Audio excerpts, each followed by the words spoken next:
Then the lights went out. A sudden silence fell, and then a sound began. It wasn't the wind or a settling building. It was a groan, a collective agonized moan that seemed to emanate from the very bricks. A cold wind swept through the room, knocking over a tray of glasses. The air grew thick and heavy, smelling of mildew and old sorrow. "Oh my God," someone whispered. "It's him." A figure appeared at the top of the main staircase. It wasn't a spectral being in a white dress. It was a man, pale and gaunt, with a look of utter despair and fury in his eyes. Behind him, other figures began to form, a silent army of the forgotten and abused.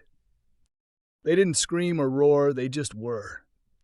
They moved down the stairs, not with human speed, but with a steady, unstoppable force. The string quartet scrambled. The waiters dropped their trays. Chad was frozen. This wasn't in the plan. This wasn't in the script. "What do you want?" he stammered. I can get you more exposure, a podcast, a streaming documentary." The main figure paused in front of him. He looked at Chad with a look that was both pitying and devastatingly empty. Then the ghost extended a hand and touched Chad's performance wool jacket. The material disintegrated. It fell away in a puff of dust.